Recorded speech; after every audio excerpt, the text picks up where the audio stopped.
তরুণ যুবকরা এখন গানের কনসার্ট করে না, তরুণ যুবকরা এখন কোরআনের মাহফিল করে, ঠিক কিনা বলেন? জনপদের অধিবাসীরা যদি ঈমান আনতো এবং তাকওয়া ভিত্তিক জীবন যাপন করত, আমি রব্বুল আলামিন আসমান এবং জমিনের যত বরকতের দুয়ার আছে সব আমার বান্দার জন্য খুলে দিতাম। সুবহানাল্লাহ। আরো জোরে বলেন, আরো জোরে বলেন সুবহানাল্লাহ। একবার সুবহানাল্লাহ পড়লে আসমান এবং জমিনের মধ্যবর্তী যত ফাঁকা জায়গা আছে সব ফাঁকা জায়গা নেকি দিয়ে ফিল আপ করে দিবেন যিনি, তিনি কে? আর জোরে বলেন তিনি কে? ونشهد أن سيدنا ونبينا وحبيبنا وبشيرنا ونذيرنا وطبيبنا وطبيب أرواحنا وحبيبنا وحبيب ربنا محمدا عبد الله ورسوله أرسله بالحق بشيرا ونذيرا وداعيا إلى الله بإذنه وسراجا وقمرا منيرا. أما بعد فقد قال الله تعالى في كلامه المجيد وفي فرقانه الحميد. أعوذ بالله من الشيطان الرجيم. بسم الله الرحمن الرحيم. إن الله وملائكته يصلون على النبي يا أيها الذين آمنوا صلوا عليه وسلموا تسليما. اللهم صل على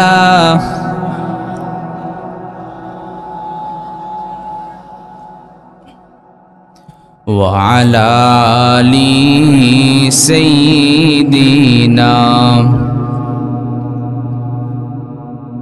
সবাই জবান খুলে পড়ি আল্লাহুম্মা সাল্লি আলা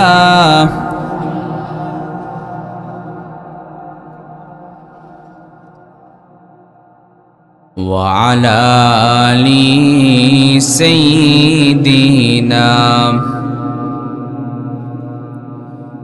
اللهم صل على محمد وعلى آل محمد كما صليت على إبراهيم وعلى آل إبراهيم إنك حميد مجيد.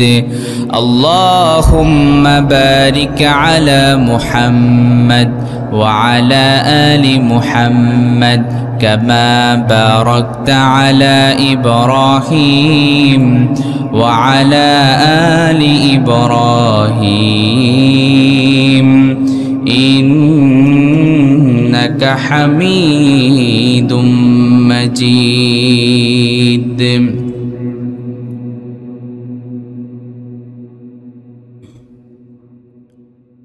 এসো কোরআনের ছায়া তলে সমবেত হই, এসো আল্লাহ রাসূলের অনুগত হই এসো কোরআনের ছায়া তলে সমবেত হই এসো আল্লাহ রাসূলের অনুগত হই এসো কোরআনের ছায়া তলে সমবেত হই এসো আল্লাহর গুণগান করি এসো তারি পথে জীবন গড়ি এসো আল্লাহর গুণগান করি এসো তারি পথে জীবন গড়ি আল্লাহর নাম নিলে তাতে যদি সুখ মেলে আল্লাহর নাম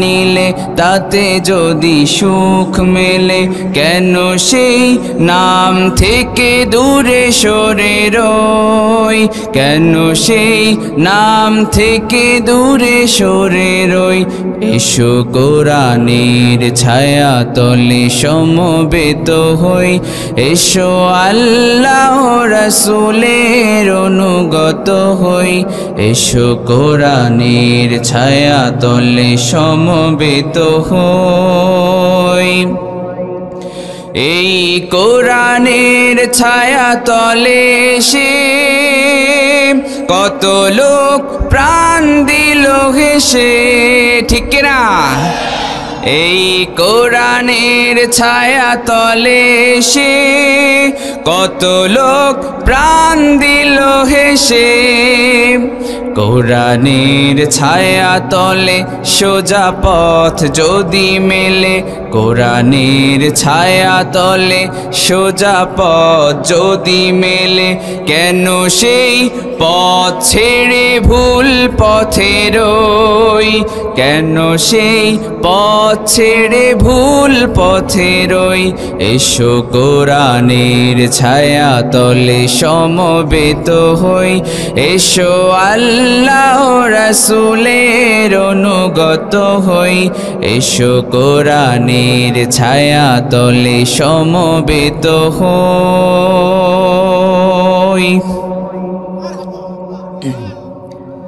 সাউন্ডটাতে একটু বেস দেন একবারে চিকন হয়ে আছে আর একটু আমি যাতে করে ভালো করে শুনতে পারি সেটার ব্যবস্থা করে দেন যতটুকু স্টেজে প্যান্ডেলে যতটুকু আওয়াজ দেওয়ার দরকার ততটুকু দেন আমি খুব ভালো করে শুনতে পাচ্ছি না আর একটু জোরে দিবেন আমি যাতে করে খুব ভালো করে শুনতে পারি প্রিয় ভাইয়েরা বসে যান আমরা অল্প কয়েক মিনিট কিছু কথা বলবো খুব দরকারি কথা আমরা বলার চেষ্টা করব যারা দাঁড়িয়ে আছেন কষ্ট করে বসে যান কোরআন থেকে কথা শুনলে সওয়াব আছে না নাই যারা দাঁড়িয়ে থেকে কষ্ট করে শুনে এত কষ্ট করে এই চমৎকার যারা আয়োজন করছে আপনাদের বসার জন্য আয়োজন করছে আর আপনারা দাঁড়িয়ে আছেন এটা কি সুন্দর দেখায় আমার ভাইয়েরা কষ্ট পাবেন না সবাই বসে যান সবাই বসে যান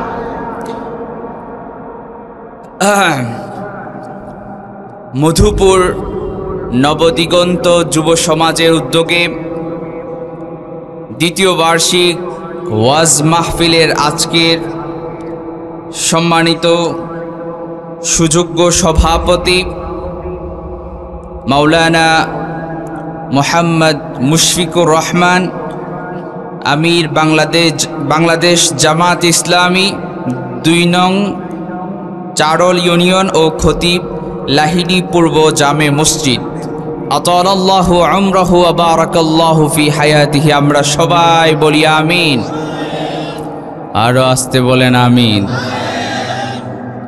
আপনি যদি অন্য কোনো ভাইয়ের জন্য দোয়া করেন দোয়াটা আপনার জন্যই আগে কবুল হয় এবার বলি আমিন দেখছেন আমিনের আওয়াজ কেমনে বাড়ছে কারণ বাঙালি তো এটা ফজিলত ছাড়া তো কাজ করবে না বুঝেন নাই আল্লাহ আমার ভাইদেরকে কবুল করুন সবাই বলি আমিন আর জোরে বলি আমিন আজকের এই চমৎকার আয়োজনে আসতে পেরে আপনারা খুশি না বেজার আমরা খুশি পরিমাণেও বেশি জবান খুলে পড়ি আলহামদুলিল্লাহ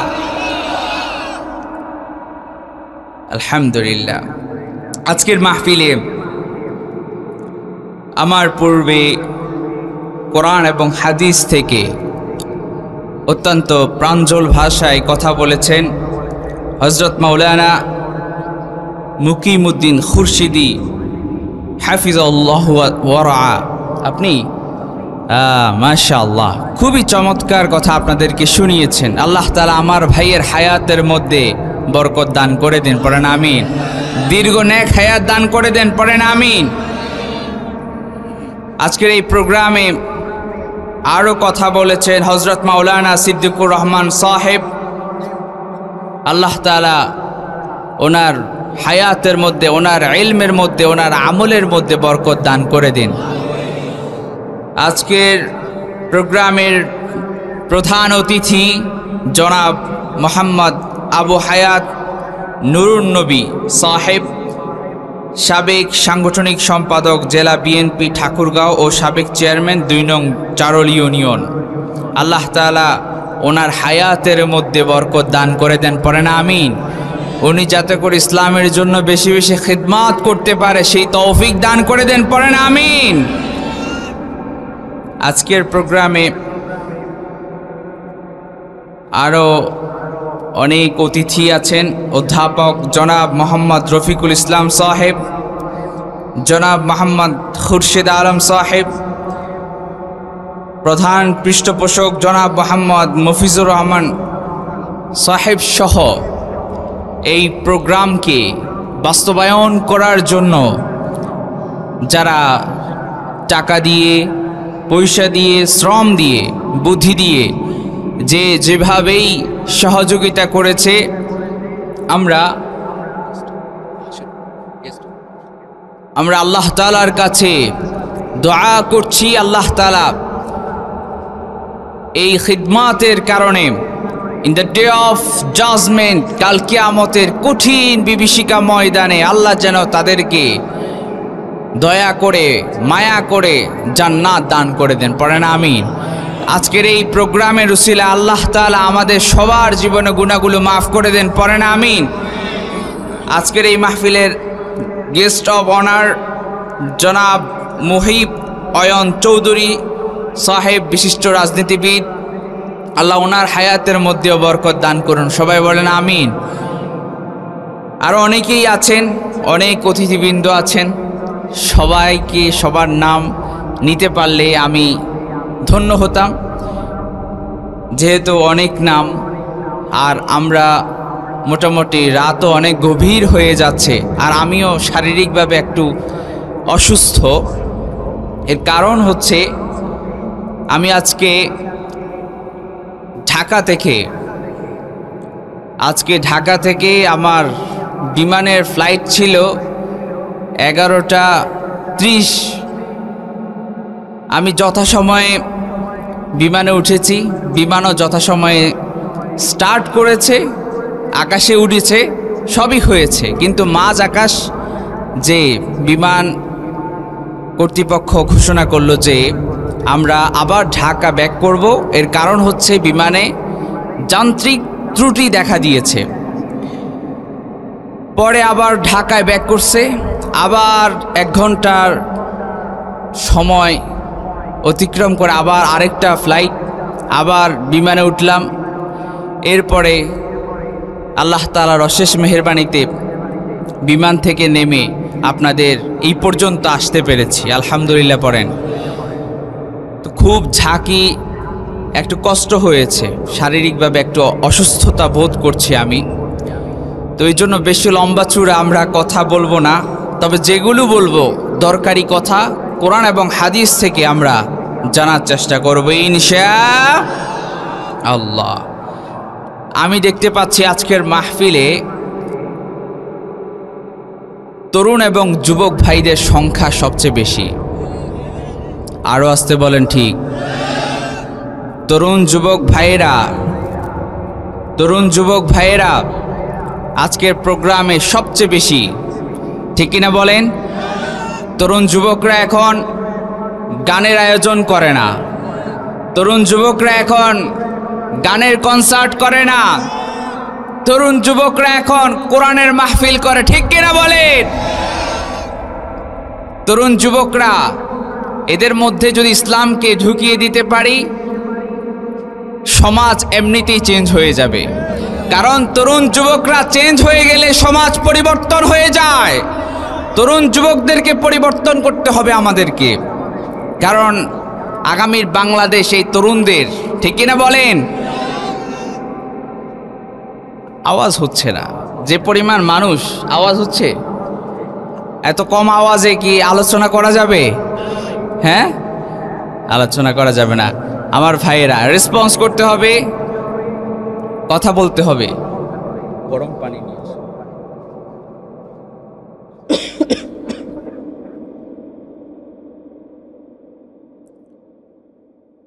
উপস্থিত হযরত উলামায়ে কেরাম, মুরব্বিয়ানে কেরাম, স্কুল, কলেজ, ইউনিভার্সিটি এবং মাদ্রাসা পড়ুয়া আমার ছাত্র ভাইয়েরা, পর্দার অন্তরাল থেকে যারা শুনছেন, আমার শ্রদ্ধেয়া সম্মানিতা মা এবং বোনেরা, প্রাণপ্রিয় ঠাকুরগাঁওবাসী, আপনারা সবাই কেমন আছেন?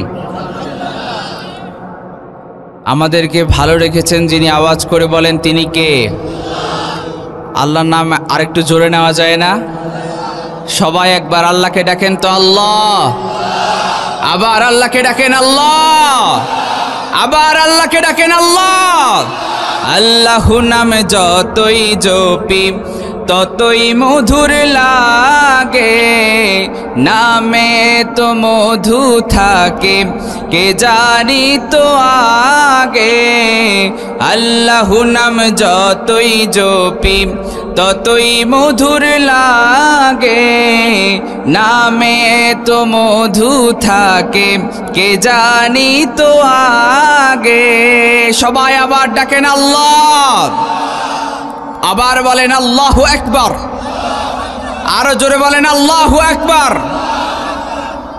আলোচনা শুনতে হলে তো আগে একটু চাঙ্গা হতে হবে। এখানে আসছেন, এরপরে হুজুর আলোচনা করছে, বাড়িতে চলে গেলেন, কিন্তু কিছুই নিয়ে যেতে পারলেন না, কিছুই শিখতে পারলেন না। লাভ আছে? এই যে এত সুন্দর করে প্যান্ডেল করে, এত টাকা খরচ করে, এত কিছু করে, এই মাহফিলের কোনো ফায়দা আছে? তো এই জন্য কিছু কথা নিয়ে যেতে হবে ইনশাআল্লাহ।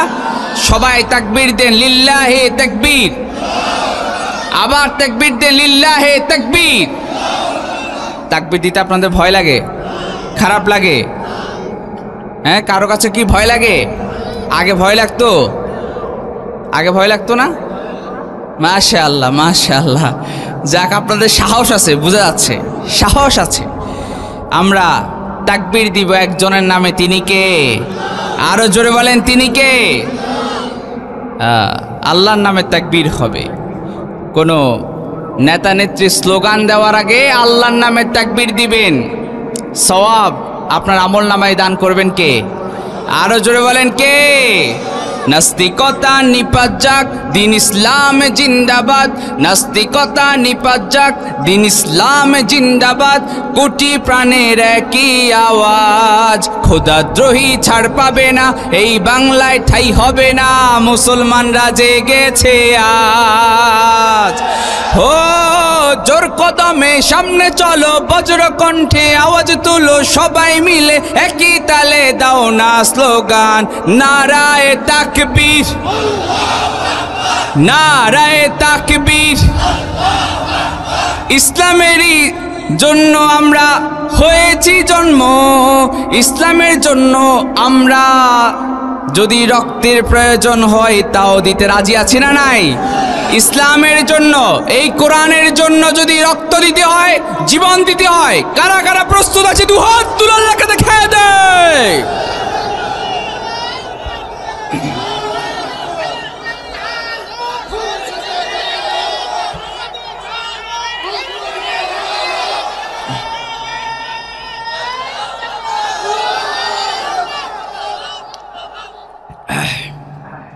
আল্লাহ আমার ভাইদেরকে কবুল করুন। সবাই বলেন আমিন। আরো জোরে বলেন আমিন। আসেন আমরা ভূমিকাকে আর দীর্ঘায়িত না করে খুব অল্প সময়ে আমরা খুব গুরুত্বপূর্ণ কিছু কথা শুনব। আমরা আজকে যেই বিষয় নিয়ে কথা বলবো, যে বিষয় নিয়ে আলোচনা করব, সেটি হচ্ছে হাউ টু গেট বারাকা ইন লাইফ, জীবনে বরকত লাভের উপায়। জীবনে বরকত লাভের উপায়। আপনার জীবনে যদি বরকত না থাকে, আপনার জীবনটা দুনিয়াতেই জাহান্নামে পরিণত হবে, ঠিক কিনা বলেন? জীবনে বরকত অনেক বেশি প্রয়োজন। আল্লাহ তাআলা আপনাকে তো অনেক সুস্থ রেখেছেন, আপনি হয়তো আল্লাহর বরকত আপনি খেয়াল করছেন না। আপনার মতো কত যুবক, কত মানুষ, কত তাগড়া যুবক হসপিটালের বেডে কাতরাচ্ছে, আছে না নাই? আল্লাহ আপনাকে বরকত দিয়েছেন বিধায় আপনি এখনো সুস্থ সাবলীল, আপনি এখনো আছেন, আলহামদুলিল্লাহ পড়েন। তাহলে আমাদের জীবনে আমরা বরকত কিভাবে হাসিল করব, কিভাবে বরকত অর্জন করব, আজকে আমরা এই বিষয়ে কথা শুনবো ইনশাআল্লাহ। আরো জোরে বলেন ইনশাআল্লাহ। তাহলে আজকে আমাদের আলোচ্য বিষয়, আমি আজকে এখানে আসার আগে কয়েকজনকে জিজ্ঞেস করলাম যে ভাই আপনাদের এলাকায় কি ধরনের আলোচনা মানুষ পছন্দ করে। আমাকে বললো যে এখানে একটু কিচ্ছা বা কোরআনের কিচ্ছা শোনালে আপনারা বেশি খুশি হন, এটা আমি জানি। কিন্তু আমরা আজকে এমন বিষয় জানবো যে বিষয়টা আমরা যদি আমল করতে পারি, আমি আল্লাহর নামের কসম করে বলতে পারি যে আপনার জীবনে আল্লাহ তাআলা এত বরকত দিবেন, এত বরকত দিবেন। আপনি জীবনে বরকত না থাকে তাহলে আপনার জীবনটা কি হয়ে যাবে? দুনিয়াতেই জাহান্নাম হয়ে যাবে। বরকত সেখানেই থাকে যেখানে হালাল আছে। হালাল আছে যেখানে, বরকত আছে। আরো জোরে বলেন বরকত আছে সেখানে। আমি একটা উদাহরণ দিয়ে এরপরে মূল আলোচনায় ঢুকছি। পয়েন্ট ভিত্তিক আলোচনা করব, যাতে করে আপনারা কিছু এখান থেকে নিয়ে যেতে পারেন। কালকে আপনার নানা জিজ্ঞেস করবে, নাতি তুই তো কালকে মাহফিলে গেলি, প্রধান বক্তা এসেছে অনেক দূর থেকে, চট্টগ্রাম থেকে, কি শুনাইছে, কি শিখাইছে, কি বলছে, কি নিয়ে আলোচনা করছে, টপিকটা কি, কোন বিষয়ে আলোচনা করছে? হুজুর একবারে ফাটাই ফেলছে, হুজুর গরম করে ফেলছে। কি বিষয়ে আলোচনা করছে? ওইটা জানি না। এরকম দর্শক আছে না নাই? আরো জোরে কোন আছে না নাই? এমন শ্রোতা হওয়া যাবে না। কিছু নিয়ে যেতে আমি আজকে আপনাদেরকে পুরস্কার ঘোষণা করব। আমি আজকে যে আলোচনা করব, আলোচনার উপরে শেষে একটা পরীক্ষা করব। পরীক্ষায় যারা পাশ করবে 2-3 জনকে আমি পুরস্কার দিব ইনশাআল্লাহ। তাহলে মনোযোগ সহকারে শুনতে হবে, পারলে নোট করে নিয়ে যেতে হবে ইনশাআল্লাহ। জীবন আমাদেরকে, আমাদের জীবনে বরকত কেন লাগবে, কেন বরকত লাগবে সেটা আলোচনাই আজকে আমরা করব। বরকত যেখানে হালাল আছে, যেখানে বরকত আছে সেখানে। আপনাদের এই যে বাংলাদেশ, এই বাংলাদেশে গরু বেশি না কুকুর বেশি? আপনাদের এলাকা মনে হয় কুকুর বেশি, গরু বেশি। কুকুর খাওয়া হালাল না হারাম? আরো জোরে বলেন, আরো জোরে বলেন। গরু খাওয়া হালাল। বলেন তো, গরু বছরে বাচ্চা দেয় কয়টা?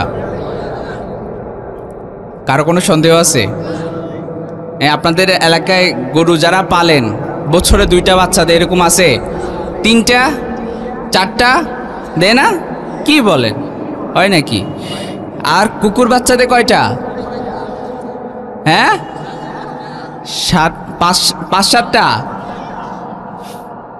মানে কোনো ফ্যামিলি প্ল্যানিং নাই, দেদারসে দেয়। বলেন তো, আমাদের এই যে এই দেশে আমরা যে কোরবানির ঈদ, ঈদে আমরা কুকুর জবাই করি না গরু জবাই করি?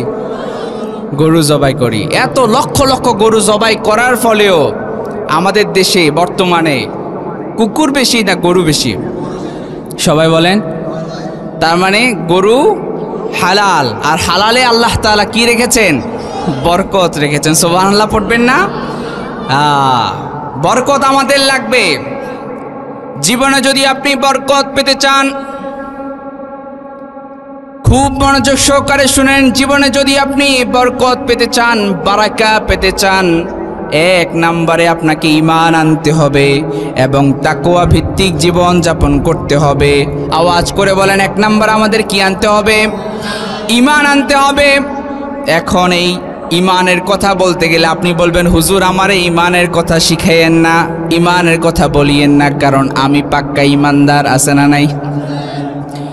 আমি পাক্কা ঈমানদার, আমি পাক্কা মুমিন, আমি হাজী সাহেব। আছে না এরকম? দেখবেন কিছু মানুষ হজ করে তার নামের একটা লকব দেওয়ার জন্য, যে আমার নামে একবার হজ করলে হাজী, দুইবার হজ করলেও হাজী, তিনবার হজ করলে তাকে যদি আপনি আলহাজ না বলেন অনেক গুসা করবে। হ্যাঁ আমার ভাইয়েরা, জীবনে যদি আপনি বরকত পেতে চান, এক নম্বরে ঈমান আনতে হবে। শুধু মুখে মুখে আপনি যদি লা ইলাহা ইল্লাল্লাহ মুহাম্মাদুর রাসূলুল্লাহ এইটুকু যদি আপনি বলেন, আপনি ঈমানদার হতে পারবেন না। আপনি ঈমানের দাবিগুলো পূরণ যদি না করেন, মুখে মুখে শুধুমাত্র লা ইলাহা ইল্লাল্লাহ বললে ঈমানদার হতে পারবেন না। আপনি একদিকে নিজেকে ঈমানদার দাবি করেন, একদিকে নিজেকে মুমিন দাবি করেন, একদিকে নিজেকে পাক্কা ঈমানদার দাবি করেন, আর আরেকদিকে সুদ খান, ঘুষ খান। এই ধরনের লোক আপনাদের এলাকায় নাই। এখন থেকে মাঠে যারা উঠে যাবে বুঝতে হবে এরা সুদের সাথেও সম্পৃক্ত আছে, ঘুষের সাথেও। এবার উঠেন, এবার উঠেন, একবার ভালো করে দেখবেন কে উঠে। যে উঠবে বুঝবেন হয়তো সুদের সাথে সম্পৃক্ত আছে, না হলে ঘুষের সাথে আছে। ঠিক কিনা? চিল্লায় বলেন ঠিক কিনা? এক নাম্বার ঈমান আনতে হবে। কি আনতে হবে? ঈমান আনতে হবে। দুই নাম্বার তাকওয়া ভিত্তিক জীবন যাপন করতে হবে। এবার আপনারা বলতে পারেন, হুজুর তাকওয়া কি? তাকওয়া ইটস অ্যান আরবিক ওয়ার্ড। এর বাংলা অর্থ হচ্ছে ভয় করা, ভীতি অর্জন করা, আল্লাহকে ভয় করে যাবতীয় হারামকে বর্জন করা। যে ব্যক্তি আল্লাহকে ভয় করবে সে কি সুদ খেতে পারে? আরো জোরে বলেন, যারা আওয়াজ করে না মনে হয় আছে নাকি? যে ব্যক্তি সুদ খায় সে কি আল্লাহকে ভয় করে? যে ব্যক্তি ঘুষ খায় সে কি আল্লাহকে ভয় করে? যার হৃদয়ে আল্লাহর ভয় আছে সে কখনো সুদ খেতে পারে না, সে কখনো ঘুষ খেতে পারে না, সে কখনো টেন্ডারবাজি, চাঁদাবাজি করতে পারে। আরো জোরে বলেন, যার হৃদয়ে আল্লাহর ভয় আছে সে কখনো অপরাধে যুক্ত হতে পারে না। আর যার হৃদয়ে আল্লাহর ভয় নাই, আল্লাহর ভয় যার হৃদয়ে নাই, তার দ্বারা সব সম্ভব। ঠিক কিনা বলেন? তার দ্বারা সব সম্ভব। সমাজে যত অন্যায়, যত অপরাধ আছে তার দ্বারা সব সম্ভব। তাহলে এক নাম্বার আমাদেরকে ঈমান আনতে হবে এবং তাকওয়া ভিত্তিক জীবন যাপন করতে হবে। রব্বুল আলামিন বলেন, লাউ আন্না আহলাল কুরা আমানু ওয়াত্তাকাউ লাফাতাহনা আলাইহিম বারাকাতিম মিনাস সামাই ওয়াল আরদ। সবাই আওয়াজ করে বলি আল্লাহু আকবার। রব্বুল আলামিন বলেন, লাউ আন্না আহলাল কুরা আমানু। আমার ভাইয়েরা, আল্লাহ তাআলা বলছেন, লাউ আন্না আহলাল কুরা আমানু, জনপদের অধিবাসীরা যদি ঈমান আনতো। কি আনতো? সবাই বলেন কি আনতো? জনপদের অধিবাসীরা যদি ঈমান আনতো এবং তাকওয়া ভিত্তিক জীবন যাপন করত, আমি রব্বুল আলামিন আসমান এবং জমিনের যত বরকতের দুয়ার আছে সব আমার বান্দার জন্য খুলে দিতাম। সুবহানাল্লাহ। আরো জোরে বলেন, আরো জোরে বলেন সুবহানাল্লাহ। একবার সুবহানাল্লাহ পড়লে আসমান এবং জমিনের মধ্যবর্তী যত ফাঁকা জায়গা আছে সব ফাঁকা জায়গা নেকি দিয়ে ফিল আপ করে দিবেন যিনি, তিনি কে? আর জোরে বলেন তিনি কে? তাহলে সুবহানাল্লাহ বেশি বেশি পড়তে হবে না কম কম? সবাই পড়েন সুবহানাল্লাহ। তাহলে এক নাম্বার আমরা জানলাম ঈমান আনতে হবে এবং তাকওয়া ভিত্তিক জীবন যাপন করতে হবে। তাকওয়া এর ডেফিনিশন কি? তাকওয়া এর ডেফিনিশন যদি আপনাদেরকে একটা ঘটনা হাদিস থেকে, সূরা বাইহাকির বর্ণনায় একটি ঘটনা আপনাদেরকে শোনালে আপনারা ভালো করে তাকওয়াটা বুঝতে পারবেন। শুনবেন তো ইনশাআল্লাহ? শুনবেন ইনশাআল্লাহ? আওয়াজ নাই, আওয়াজ না, এই আওয়াজে হবে না। শুনবেন ইনশাআল্লাহ? সুনানে বাইহাকির বর্ণনায় আব্দুল্লাহ ইবনে উমর রাদিয়াল্লাহু তাআলা আনহু তিনি তার সফর সঙ্গীদেরকে সাথে নিয়ে সফরে বের হলেন। কোথায় বের হলেন? আব্দুল্লাহ ইবনে উমর রাদিয়াল্লাহু তাআলা আনহু তিনি তার সফর সঙ্গীদেরকে নিয়ে সফরে তিনি বের হলেন। বের হওয়ার পরে জোহরের সময় হয়ে গেল, দুপুরের সময় হয়ে গেল। দুপুরের সময় যখন হয়ে গেল, খাবার খাওয়ার দরকার আছে না নাই? হ্যাঁ, দুপুরবেলা আপনারা খাবার খান না? লাঞ্চ করার দরকার আছে না নাই? সবাইকে উদ্দেশ্য করে বললেন যে তোমরা সবাই দস্তরখানা বিছিয়ে বসে যাও, আমরা একসাথে খাবার গ্রহণ করব। আব্দুল্লাহ ইবনে উমর রাদিয়াল্লাহু তাআলা আনহু বললেন, ও আমার সফর সঙ্গীরা, তোমরা সবাই বসে যাও, আমরা খাবার গ্রহণ করব, দুপুরের লাঞ্চ করব। ইন দ্য মিনটাইম ঠিক ওই সময় ওই দিক দিয়ে একজন রাখাল পাশ দিয়ে অতিক্রম করছিলেন। রাখাল যখন পাশ দিয়ে অতিক্রম করছেন, রাখালকে বলছে আমাদের সাথে এসে বসো, একসাথে খাবার খাও। ওই রাখাল মরুভূমিতে ছাগলের পাল কিংবা ভেড়ার পাল নিয়ে হাজির হয়েছেন। রাখালকে বলল আমাদের সাথে এসে বসো, একসাথে আমাদের সাথে খাবার গ্রহণ করো। সে রাখাল বলল যে না, আমি খেতে পারবো না। কেন? আমি রোজা রেখেছি। আব্দুল্লাহ ইবনে উমর রাদিয়াল্লাহু তাআলা আনহু বললেন, এখন যেহেতু রোজার মাস নয়, রোজার মাস যেহেতু নয়, সেহেতু তুমি রোজা ভেঙে ফেলো, আমাদের সাথে এসে বসো, খুব স্বাদের খাবার আমাদের কাছে আছে, বসো, আমাদের সাথে এসে বসো, খুব স্বাদের খাবার আছে। ওই রাখাল বলল যে না, আমি সেই 0 দিনের জন্য আমল করে যাচ্ছি যেই দিন কেউ কাউকে চিনবে না, যেই দিন কেউ কাউকে চিনবে না, যেই দিন মা তার সন্তানকে চিনবে না, স্বামী তার স্ত্রীকে চিনবে না, স্ত্রী তার স্বামীকে চিনবে না, সেই কঠিন বিভীষিকা ময়দানের জন্য আমি আমল করে যাচ্ছি। আব্দুল্লাহ ইবনে উমর রাদিয়াল্লাহু তাআলা আনহু ওই রাখালের তাকওয়া দেখে, তার আল্লাহর ভয় দেখে তাকে আরেকটু জাস্টিফাই করা শুরু করলেন, তাকে আরেকটু পরীক্ষা করা শুরু করলেন যে দেখি সে কেমন তাকওয়াবান, একটু তাকে জাস্টিফাই করি। তাকে বলল যে আচ্ছা ঠিক আছে, তুমি খাবার খাওয়ার দরকার নাই, তোমার যে ছাগলের পাল আছে এখান থেকে আমার কাছে একটা বিক্রি করে দাও। কয়টা? সবাই বলেন কয়টা? একটা বিক্রি করে দাও। সে বলল এটা, এই ছাগলের পাল এটা আমার না, এটা আমার মালিকের, আমি বিক্রি করতে পারবো না, আমার মালিকের অনুমতি ব্যতীত আমি বিক্রি করতে পারবো না। আব্দুল্লাহ ইবনে উমর রাদিয়াল্লাহু তাআলা আনহু তাকে আরেকটু ফুসলাচ্ছেন যে আমাদের কাছে বিক্রি করে দাও, তোমার মালিককে একটা বুঝ দিয়ে দিতে পারবা যে বাঘের আক্রমণ হয়েছে, একটা বুঝ দিয়ে দিতে পারবা। তখন ওই রাখাল কি বলছে শুনবেন? ওই রাখাল বলছে আমি আমার মালিককে বুঝ দিয়ে দিতে পারবো ঠিক, আমার মালিক দেখবে না ঠিক, আমার মালিকের মালিক, আপনার মালিক, গোটা বিশ্বজাহানের মালিক আইনাল্লাহ, আল্লাহু আকবার, আইনাল্লাহ, আল্লাহ কোথায়? আল্লাহ তো সব দেখছেন। সুবহানাল্লাহ পড়বেন না? সুবহানাল্লাহ। কেমন তাকওয়া, কেমন আল্লাহর ভয়, এটাই আপনাদেরকে বুঝাতে চাচ্ছি। যার হৃদয়ে আল্লাহর ভয় থাকবে তার দ্বারা কোনো অপকর্ম, কোনো খারাপ কাজ হবে না। আমার ভাইয়েরা, সাইয়েদনা ওমর ফারুক রাদিয়াল্লাহু তাআলা আনহুকে আপনারা চিনেন? সাইয়েদনা ওমর ফারুক রাদিয়াল্লাহু তাআলা আনহুকে চিনেন না আপনারা? ইসলামের দ্বিতীয় খলিফা। তিনি নরম সাহাবী ছিলেন না গরম? কথা বলেন। যেই রাস্তা দিয়ে হাঁটতেন ওই রাস্তায় শয়তানও এত গরম ছিলেন সাইয়েদনা ওমর ফারুক রাদিয়াল্লাহু তাআলা আনহু। তার শাসন আমলে মা তার মেয়েকে বলছে যে উটনির দুধ দহন করে নিয়ে আসছি, পানি মিশাও, দুধে পানি মিশাও। কি মিশাও? দুধে পানি মিশাও। মেয়ে বলছে মা তুমি জানো না যে ওমর বলছে যে খাবারে পানি মিশানো যাবে না, 2 নাম্বারই করা যাবে না।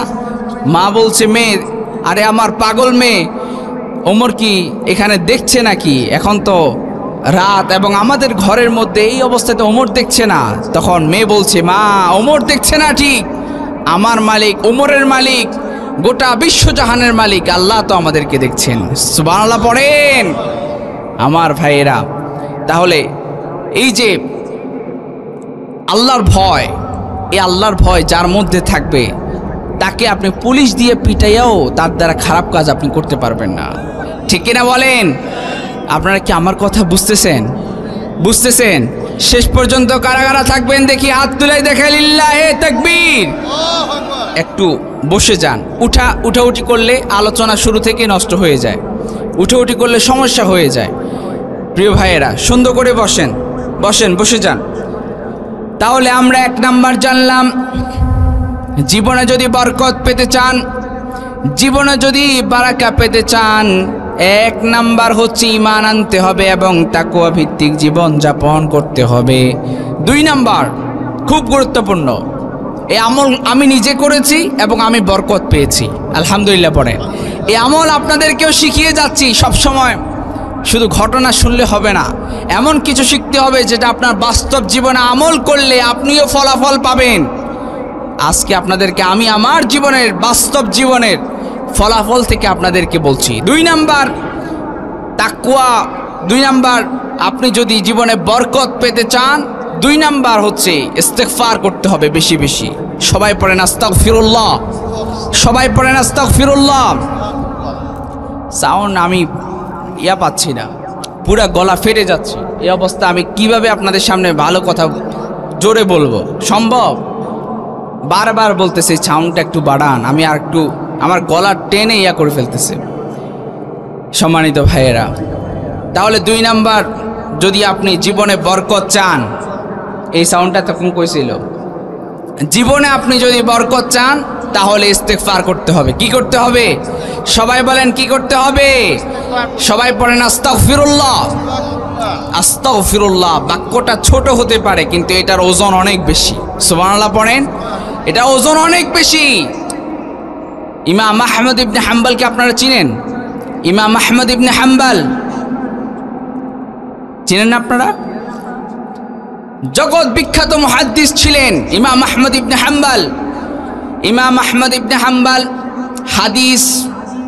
হাদিসের বিশারদ ছিলেন, জগৎ বিখ্যাত মুহাদ্দিস ছিলেন। তিনি এক একটা হাদিস কালেকশনের জন্য দূর থেকে দূর দূরান্তরে ছুটে যেতেন। ইমাম আহমদ ইবনে হাম্বল তিনি হাদিস কালেকশনের জন্য তিনি দূর থেকে দূর দূরান্তরে ছুটে যাচ্ছিলেন। সন্ধ্যা হয়ে গেল। সন্ধ্যা যখন হয়ে গেল তিনি একটা মসজিদে মাগরিবের নামাজ আদায় করলেন। মাগরিবের নামাজ আদায় করার পরে সেখানে এশারের নামাজ আদায় করলেন। এশারের নামাজ আদায় করে চিন্তা করলেন সেখানে রাত কেটে দিবেন, সেখানে রাত যাপন করবেন। কিন্তু মসজিদের ইমাম সাহেব কিংবা খাদেম এসে বলল যে না, এখানে আপনি থাকতে পারবেন না, চলে যান, বের হয়ে যান। তিনি বের হয়ে গেলেন। হাঁটতে হাঁটতে সামনে একটা বাজার পেলেন। সেই বাজারে তিনি গিয়ে একটা রুটি বিক্রেতা, শীত পড়ছিল, রুটি বিক্রেতার দোকান, রুটির দোকানে গিয়ে তিনি বসলেন। বসার পরে সেই রুটি বিক্রেতার একটা আমল দেখলেন। রুটি বিক্রেতা, এই ঘটনা অত্যন্ত প্রসিদ্ধ একটি ঘটনা, অনেকে এখানে আপনারা শুনেছেন। বলার উদ্দেশ্য হচ্ছে এই ঘটনার যে বাস্তবতা আছে এটা এই জন্য আপনাদেরকে শোনাচ্ছি। ইমাম আহমদ ইবনে হাম্বল রুটি বিক্রেতার অবাক করা আমল দেখে তিনি অবাক হয়ে গেলেন। রুটি বিক্রেতা রুটি বিক্রি করছে আর পড়ছে আস্তাগফিরুল্লাহ। রুটি বিক্রেতা রুটির খামির বানাচ্ছে আর পড়ছে আস্তাগফিরুল্লাহ। রুটি বিক্রি করার পরে টাকা নিয়ে এই টাকা ডাইরেক্ট তার ক্যাশে রাখছে আর পড়ছে আস্তাগফিরুল্লাহ। এইভাবে প্রতিটা কাজে তিনি যখন আস্তাগফিরুল্লাহ পড়ছেন, ইমাম আহমদ ইবনে হাম্বল তিনি জিজ্ঞেস করলেন, ইয়া শাবাব, তুমি যেভাবে রুটি বিক্রি করছো আর পড়ছো আস্তাগফিরুল্লাহ, আস্তাগফিরুল্লাহ পড়ছো, এটার ফজিলত কি? এটা পড়ে তুমি কি পেয়েছো? তিনি বললেন, আমার জীবন আমি যত দোয়া করেছি সব দোয়া কবুল হয়েছে একটা দোয়া ছাড়া। আল্লাহু আকবার। একটা দোয়া ছাড়া। কি দোয়া? তিনি বললেন, আমি শুনেছি এই সময়ের জগৎ বিখ্যাত মুহাদ্দিস ইমাম আহমদ ইবনে হাম্বল। ইমাম আহমদ ইবনে হাম্বল জগৎ বিখ্যাত মুহাদ্দিস। তিনার হাতে হাত রেখে, তিনার সাথে যাতে করে একটি সাক্ষাৎ করতে পারি, হাতে হাত রেখে তার কপালে যাতে করে একটা চুমু এঁকে দিতে পারি, তখন ইমাম আহমদ ইবনে হাম্বল তিনি অশ্রু ঝরছিলেন তার চোখ দিয়ে, আর বলছেন যে ইমাম আহমদ ইবনে হাম্বলকে পেতে তার দরবারে যাওয়া লাগবে না, ইমাম আহমদ ইবনে হাম্বল তোমার দরবারে ছুটে এসেছে। আল্লাহু আকবার।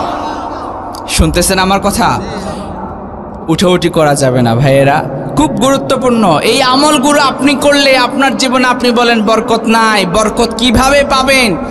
ডেইলি 100 বার করে ইস্তেগফার করেন, আস্তাগফিরুল্লাহ এইটুকু পড়েন, দেখবেন যে আপনার জীবনে বরকত কারে কয়, বরকত কারে কয়, কত প্রকার কি কি আপনি দেখতে পারবেন ইনশাআল্লাহ। এই আমল করা যাবে তো?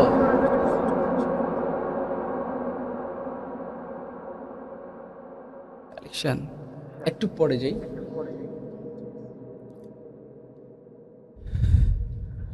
সম্মানিত ভাইয়েরা, কয়টা হয়েছে?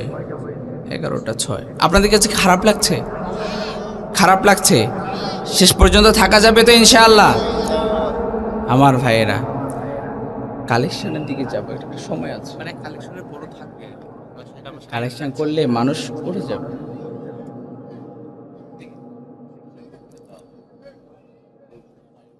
আর অল্প কয়েক মিনিট থাকা যাবে না ইনশাআল্লাহ? আমার ভাইয়েরা, একটু ধৈর্য ধারণ করেন আমার ভাইয়েরা। তাহলে আমরা বেশি বেশি ইস্তেগফার করব। রাজি আছেন তো সবাই? হ্যাঁ, ইস্তেগফার খুব গুরুত্বপূর্ণ।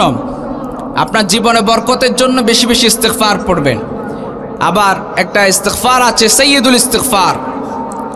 এই ইস্তেগফার যারা সকালবেলা করবে, এই ইস্তেগফার যারা সকালবেলা করবে, ফজরের পরে যদি ইস্তেগফার পড়ে মাগরিবের আগে, ওই লোকটা যদি মারা যায় সে জান্নাতি। সুবহানাল্লাহ পড়বেন না? আবার মাগরিবের সময় যদি ইস্তেগফার পাঠ করে রাতের মধ্যে যদি ওই লোক দুনিয়া থেকে বিদায় হয়ে যায়, ওই লোক যদি দুনিয়া থেকে চলে যায়, ওই লোকটা জান্নাতি হয়ে যাবে। সুবহানাল্লাহ পড়েন। তাহলে বেশি বেশি ইস্তেগফার পড়ার দরকার আছে না নাই? জীবনে যদি বরকত পেতে চান, 3 নম্বরে আপনাকে সব কাজের শুরুতে বিসমিল্লাহ বলতে হবে। খাওয়ার সময় বিসমিল্লাহ বলতে হবে। আপনি ঘরে ঢুকছেন, সেখানেও বিসমিল্লাহ বলবেন। খাওয়ার সময় বিসমিল্লাহ পড়ার দরকার আছে না নাই? যদি আপনি খাওয়ার সময় আর ঘরে ঢুকার সময় যদি বিসমিল্লাহ না পড়েন, বিসমিল্লাহ যদি না পড়েন, শয়তান খুশি হয়ে যায়। খুশি হয়ে যায় কে? শয়তান খুশি হয়ে যায়। শয়তান খুশি হয়ে যায় আর বলে, শয়তান তার সঙ্গী সাথীদেরকে বলে, তোমাদের জন্য আজকে খাবারের ব্যবস্থা হয়ে গেল, থাকার ব্যবস্থাও হয়ে গেল। আর যদি আপনি বিসমিল্লাহ পড়েন, তাহলে শয়তান বলে যে তোমাদের জন্য আজকে খাবারের ব্যবস্থাও হয় নাই, আর ঘরে ঢোকার সময় যদি বিসমিল্লাহ বলেন, তখন বলে যে না, আজকে তোমাদের জন্য থাকার ব্যবস্থাও হয় নাই। আমার ভাইয়েরা, তো এই যে বিসমিল্লাহ বলা, ঘরে ঢোকার সময় সালাম দিবেন। সালাম দেন তো আপনারা? সালাম দেন না? ঘরে ঢোকার সময় সালাম দিবেন, বলবেন বিসমিল্লাহ, এরপরে বিসমিল্লাহ পড়বেন। তাহলে ঘরের মধ্যে শান্তি, রহমত, বরকত দিবেন কে? আরো জোরে বলেন, বরকত দিবেন কে? সম্মানিত ভাইয়েরা, এরপরে নামাজের সময় হয়ে গেলে, জীবনে যদি আপনি বরকত পেতে চান, নামাজের সময় হয়ে গেলে টাইম মতো নামাজ পড়তে হবে। টাইম মতো নামাজ পড়তে হবে। নামাজের সময় হয়ে গেলে আমরা অনেকেই আছে, বিশেষ করে মা বোনরা আছে না? শুনতেছেন না? হ্যাঁ, মা বোনরা যারা আছেন খুব মনোযোগ সহকারে শুনেন। যারা জোহরের নামাজ আসর ওয়াক্তে পড়ে, আছে না এরকম? আছে না এরকম? জোহরের নামাজ আসরের ওয়াক্তে, আসরের নামাজ মাগরিবের ওয়াক্তে, এরকম আছে না? এটা করা যাবে না। টাইম মতো যদি আপনি নামাজ পড়েন, আপনার জীবনে আল্লাহ তাআলা বরকতের ফল্লুধারা নাজিল করে দিবেন।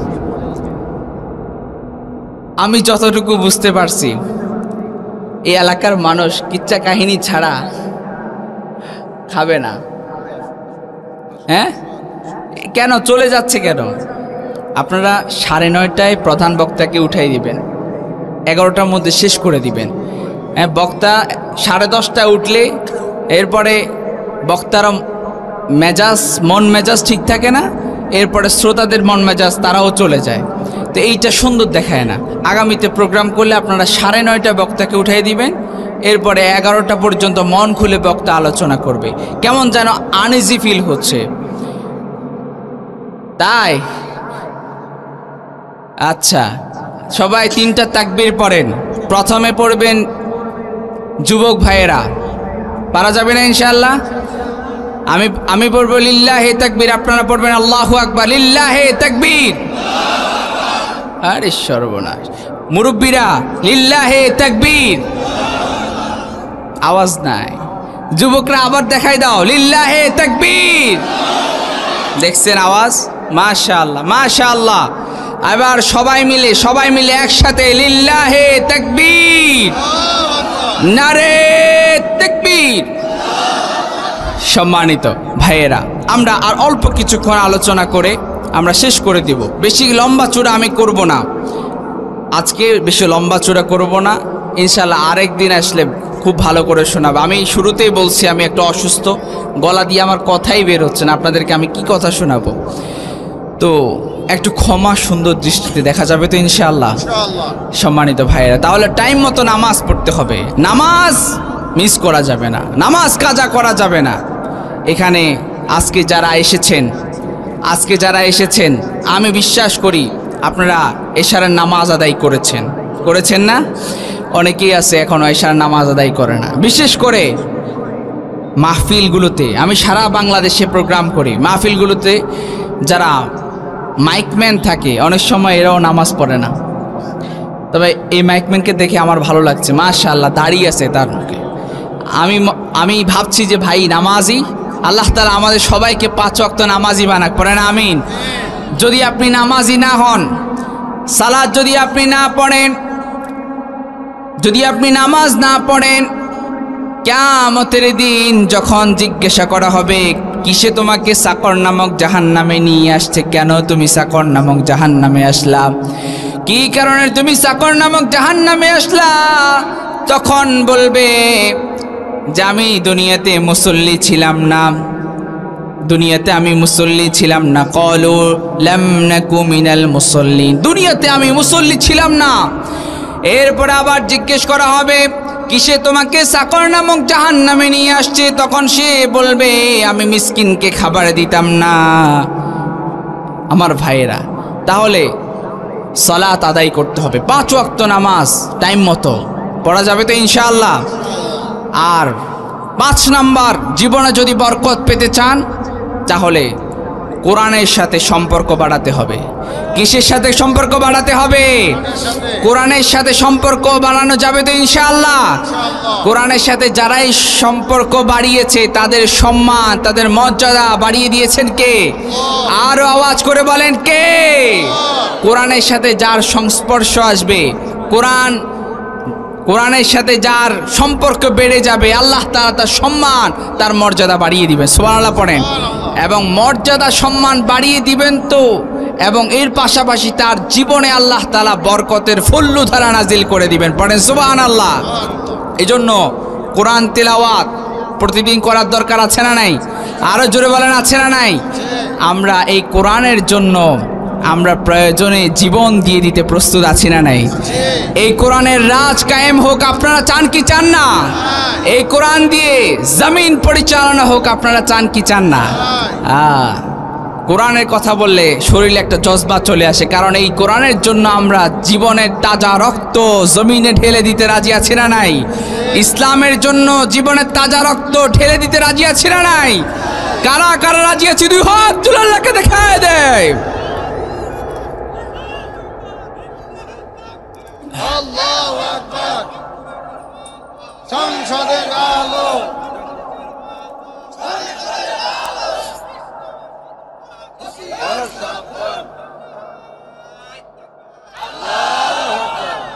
আল্লাহ তাআলা আমাদের সবাইকে কবুল করুন। আমিন। আরো জোরে বলি আমিন, আরো জোরে বলি আমিন।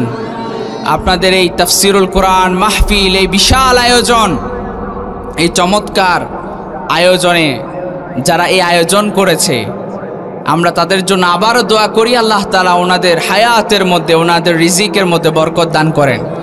আজকের এই প্রোগ্রামে যারা টাকা দিয়ে, পয়সা দিয়ে, শ্রম দিয়ে, বুদ্ধি দিয়ে যে যেভাবেই সহযোগিতা করেছে, আমরা আল্লাহর কাছে দোয়া করি আল্লাহ তাআলা ওনাদের জীবনকে, ওনাদের জীবনে আল্লাহ তাআলা বরকতের ফলুধারা নাজিল করে দেন, পড়েন আমিন।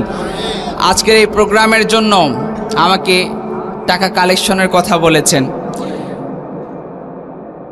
এই প্রোগ্রাম প্রতি বছর হোক, আপনারা চান না?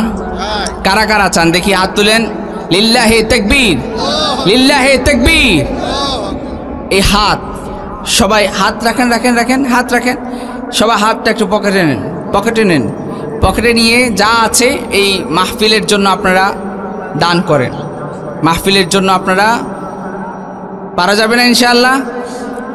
আচ্ছা, এটা কালেকশন, এটা আছে 5,000 করে। কে কে দিতে পারবেন? 5,000 করে কয়েকজন দাঁড়ান। 5,000 করে কালেকশন করছেন আগে তো, তাহলে আমাকে কেন কালেকশন কথা?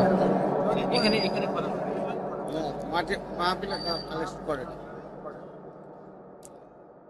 ভাইরা ভাইরা উঠে উঠি করা যাবে। আমরা একবার মুনাজাত করে একসাথে যাব, মুনাজাত করে একসাথে যাব। এই মাহফিল বাস্তবায়ন থাকুক, এটা আমরা চাই না? চাইলে এই যে আমাদের ভলান্টিয়ার ভাইয়েরা আপনাদের কাছে গিয়েছেন, আপনারা যতটুকু সম্ভব দেওয়ার চেষ্টা করেন। এর পাশাপাশি আমরা আমাদের আলোচনা চালিয়ে যাই।